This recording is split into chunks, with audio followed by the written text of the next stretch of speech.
Alright guys, welcome to Formula 1 News. Red Bull have now responded to the major Daniel Ricciardo controversy during the Singapore Grand Prix weekend, shutting down rumours as far as they are concerned that they ordered Ricciardo to do the fastest lap to take the point off Norris, but also not exactly saying at all whether Ricciardo will be driving in Formula 1 any longer, despite the fact that every single person in the paddock yesterday, including Daniel Ricciardo himself, seems to believe that was his final ever outing in Formula 1. Why aren't Red Bull saying anything about this? Why aren't they giving Daniel Ricciardo the send-off he deserves after everything that he's done for that organisation over the last decade and a half in the sport? Very much on Twitter, your thoughts in the comments below. Hit the like button if you enjoy. Subscribe if you're new as always, I would greatly appreciate it. First of all, we've got to dive straight into this stuff, right? Because we saw this tweet yesterday, the Guard of Honour that was done effectively as Ricciardo returns to his own team area effectively, and everyone was acting in a way here that it's Ricciardo's final ever Grand Prix, including Daniel Ricciardo himself. And that's what makes this situation so confusing and so surprising in many ways, is that Red Bull do not seem to want to say anything about it. This was an interesting note as well from Chris Medlands that Laura Meckies, of course, team principal of RB, was there giving him the Guard of Honour, effectively kind of saying,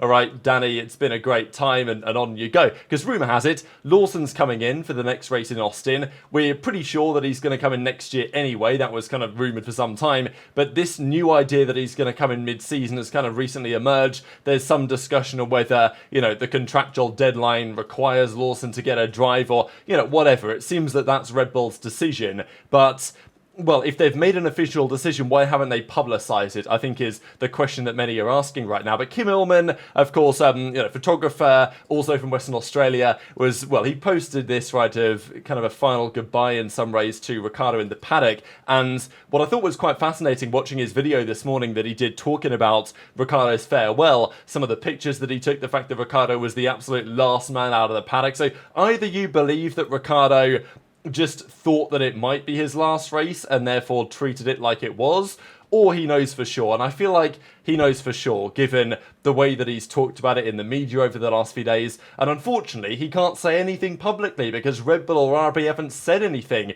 Their line is still, well, we are waiting to make a decision after the Singapore Grand Prix. So it's really difficult for Ricciardo this weekend because he's constantly answering questions to the media, asking him, hey, you in the sport, are you not? And he has to respond in a way that doesn't necessarily toe the party line, but all he really wants to do is kind of like celebrate and commemorate the phenomenal career that he's had. And Kim Illman in the video said a couple of interesting things. Firstly, that he is like absolutely convinced that this was his final ever race, especially based on the way that everyone was acting in the paddock. And even he puts here in the description that after what I witnessed last night, I have little doubt this was Ricciardo's last race in the team. And of course, he got driver of the day and he got fastest lap. It was kind of lucky, not lucky, but you know, the idea that he got driver of the day was only really because people thought that it might be his last race. He nearly didn't get it right.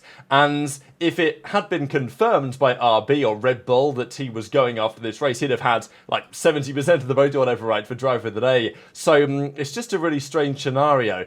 Also on the fastest lap thing we'll get to here in a second, because Kim Illman said in the video that Christian Horner told Ricciardo to do it, effectively to sabotage the intention of obviously Lando Norris, which is, well, that is quite something, whereas obviously Red Bull themselves are going to say something quite different, right? But look, Ricciardo had a few words after the Grand Prix saying, oh, maybe it was my last race, I'm in a much happier place now. He also said that, like, he feels 35 years of age, maybe he hasn't quite got it how he used to have it, especially against some of the upcomers. And the fact that, you know, he's won multiple races in his career back in the day, the idea that you're competing for P10 rather than a race win, eventually that's going to get to you in terms of motivation and other things. And he certainly says he's happier than he was at the like kind of latter half of that McLaren stint. And yeah, as he says, you know, he was in the cockpit after the race, a flood of many emotions, flood of many feelings, just wanted to savor the moment, right? Like, you know, these are all things that you would say on your final ever Grand Prix, but yet for some reason, which is very unclear to anyone really as it stands, why Red Bull won't confirm this. Even the quote that we're going to see in a second from Laura Meckies, of course, team boss over there, I mean, the quote doesn't make any sense. if Ricciardo is staying around. So yeah, the rumour has it they are about to make their decision, but pretty much everyone seems to know that decision has been made. Whether Ricciardo has been directly informed or whether it's just the general feeling of everyone in the media and in the paddock that Ricciardo's going to be gone, I don't know. But this is going to be happening. It's just such a shame, I think, after everything that Ricciardo has done for Red Bull and that organisation, and also the fact that one of the only reasons why RB are able to be Visa, Cash App, Red Bull with Hugo Boss sponsoring them and all these other brands is because of Danny Ric himself. And then after all that he's done for the team, they kind of leave him out to dry like this in the difficult media situation, don't give him the send-off that he deserves. It's a tricky one, right? I mean, and even if they are going to get rid of him mid-season, you could argue, well, do you let him do the Austin Grand Prix, kind of like his second home race on some level, right? Loves it out there in Texas. He's probably not going to be able to do that one.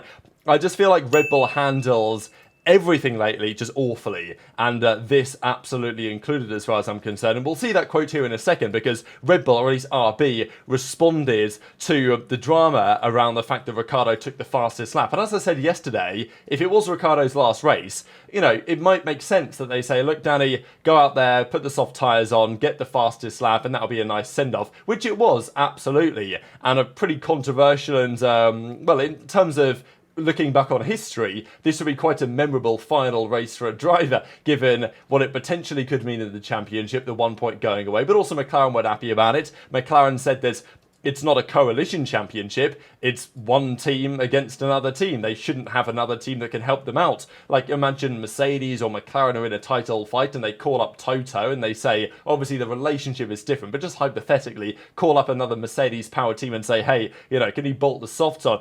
I think there's a good argument to say the rule needs to change, because they are incentivized to do this, and they are incentivized to then say, oh, well, no, we didn't ask Ricciardo to do that. Why would we? It was just his own volition. He just decided to, for whatever reason. And in this case, there's a very good reason why he might do it. So it's arguably the perfect cover, you could say. But I would make the point that the fastest lap point goes to, if you want to keep it around, which maybe you could get rid of it. I don't have a problem with the fastest lap point, but I would say the fastest lap point should go to the driver with the fastest lap in the top 10. Because right now, there's this weird scenario where you can be running P15, you're not getting points anyway, you know, slap a pair of soft tyres on and go out and set the fastest lap and take the point off the driver that's, you know, in the top 10, which doesn't really seem fair, especially when you do have this kind of coalition, as McLaren are calling it. So Laura Mekies, who has basically said goodbye to Ricciardo in the paddock as if it's his final race, said the following: given that this may have been Daniel's last race, we wanted to give him the chance to savour it and go out with the fastest lap. So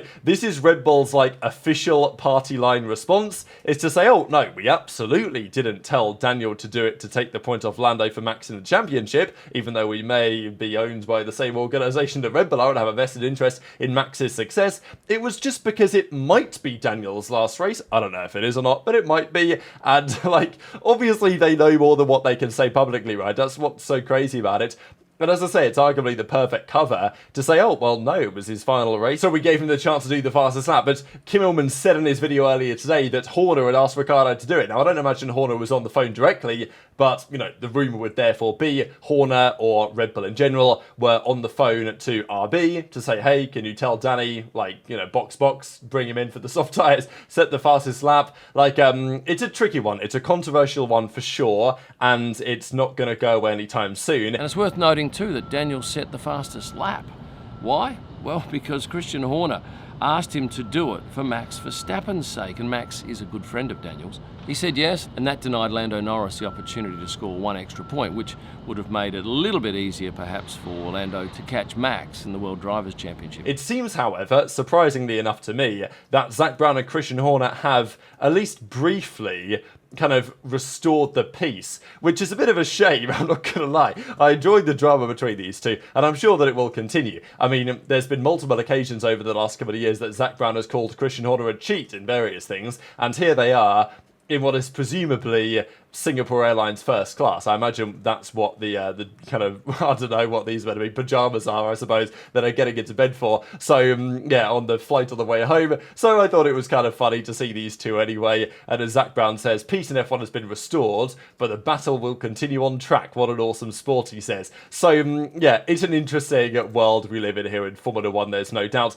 The other key concern, though, for Red Bull is yes, Max still has a 52 points lead, which is pretty substantial, but their performance was nowhere yesterday with respect to Lando. As Helmut Marko says, it's crazy how Norris pulled away. Our deficit is alarming. We urgently need performance. Thank God we now have 4 weeks to work on it. There should be a lot to come. So we now have a massive break, by the way. I don't know why the calendar is like this. We just went through a massive summer break, big triple header going down, then another break effectively. We've got another 3 weeks with no races, and then it goes again in Austin, then Mexico, then Brazil, then Qatar, then Las Vegas, then Abu Dhabi, I'm pretty sure, the final 6 rounds. So Marco is confident that Red Bull have big upgrades in the works for Austin, that they understand where some of their weaknesses lie and how to fix them, but I don't know how confident that Red Bull fans can be in what Red Bull are saying because, there's still talk about these correlation issues. There's still talk about the idea that, earlier in the season, some of their upgrades just didn't work as they were intended to. But the performance delta was nothing short of remarkable that Lando had over Max in that first stint. I mean, Christian Horner even went as far to say that McLaren were taking the piss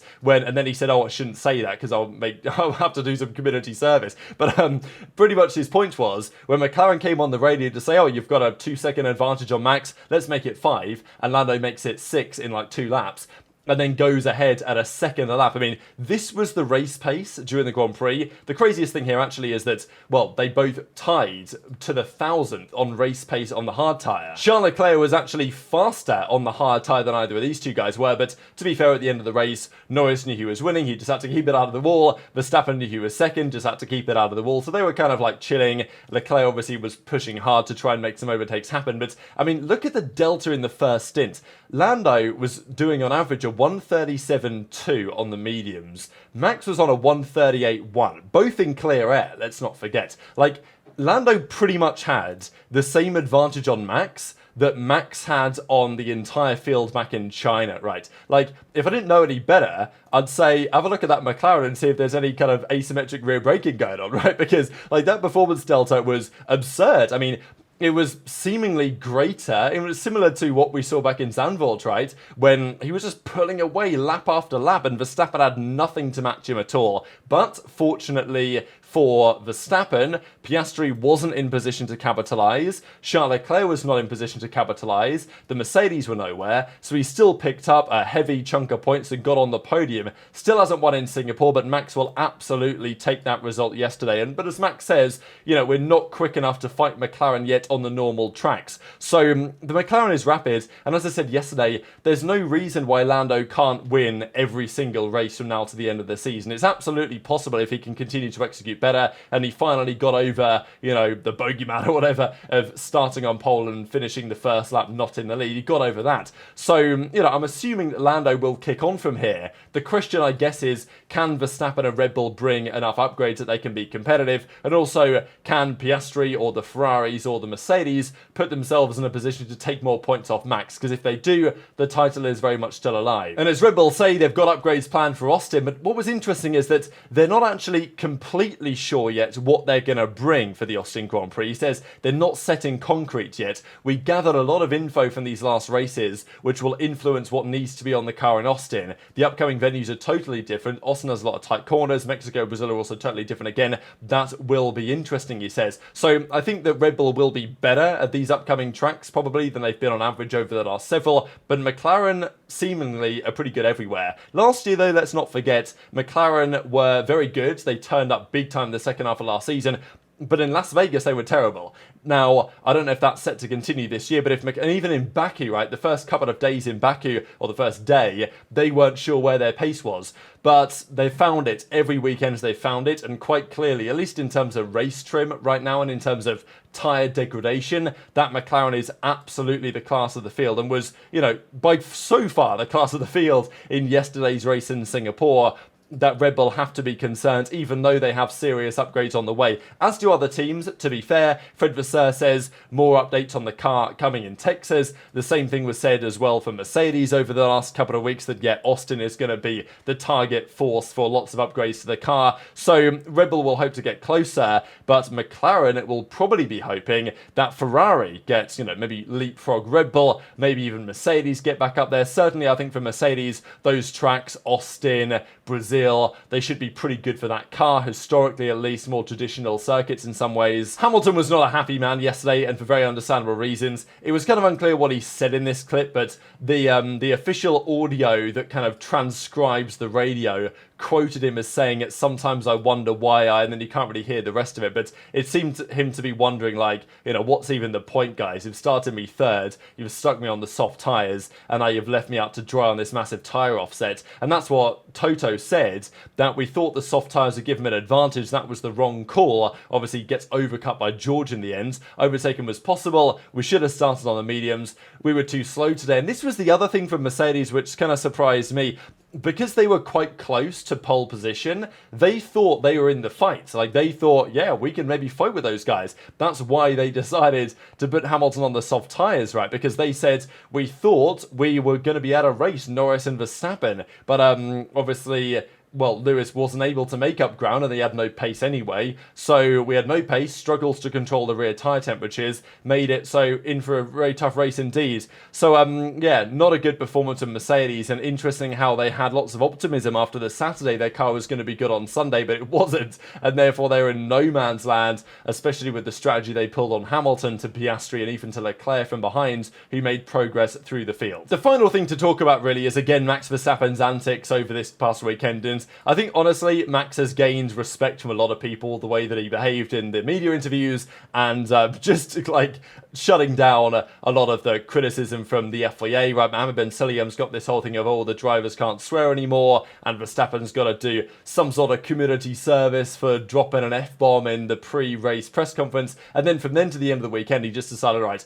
I'm not going to give the FIA anything in the FIA press conferences. What I'll do instead is do media interviews outside of that, right? So even last night, he was back in, I think, his own hospitality suite with a load of media around him, doing conversations there, and he's getting lots of good press from these media people, right? Because they agree largely with what's being said. And even Alex Wirtz, who we'll talk about in a second, makes an interesting comment really on this whole saga. So yeah, Max will continue to get around whatever he can and basically stick his middle finger up metaphorically at what's been happening behind the scenes as of late. And all the drivers support Max, obviously. He wrote this in their chat, the Drivers Association chat, and everyone was laughing what's going on here? And he also made it quite clear that this is a factor, as I said the other day, that will affect how long he stays around in the sport, right? Because he says, I don't want to be dealing with all this BS all the time. You've got to deal with all these silly things. For me, that is no way of continuing in the sport. Going on to say, for me personally, there's no desire to give long answers there when you get treated like that. That's just not how it works. These kind of things decide my future as well. I'm at the stage of my career, you don't want to be dealing with these things all of the time. And, Alex Wirtz actually, okay, this isn't quite the full quote, but he says, we'll discuss this internally to come to a conclusion, and maybe they'll talk to the FIA, and the FIA will say, all right, well, we'll do a middle ground, try not to swear so much, but we won't enforce it. I don't know, whatever. But Wirtz made the point, and a fair point at that Günther Steiner, in the Netflix show, was obviously, dropping F-bombs here, left, right, and centre.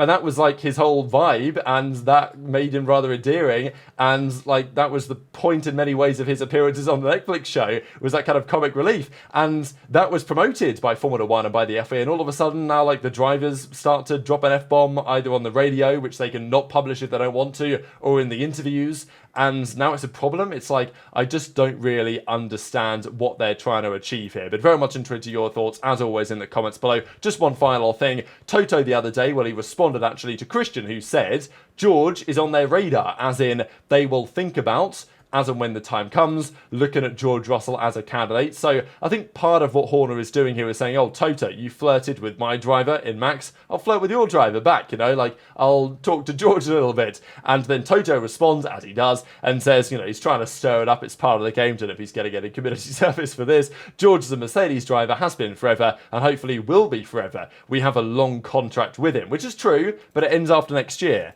and they have Antonelli, and they have maybe Verstappen on the cards. Jos Verstappen apparently thinks the Mercedes is the next step that his son will take, and I think Max even said also this weekend, whatever next step he does take, implying that he probably will take one if he does, let's say, that will be his final one in Formula 1. So whoever he chooses next, Mercedes, Aston, whatever, staying at Red Bull, I don't know, whatever decision he makes next in his career, that Max says is basically going to be his final roll of the dice in F1, and after that he'll go and drive something else, I'd imagine. So very much interested in your thoughts. Hit the like button if you enjoyed, subscribe if you're new, take care, and I'll see you next time.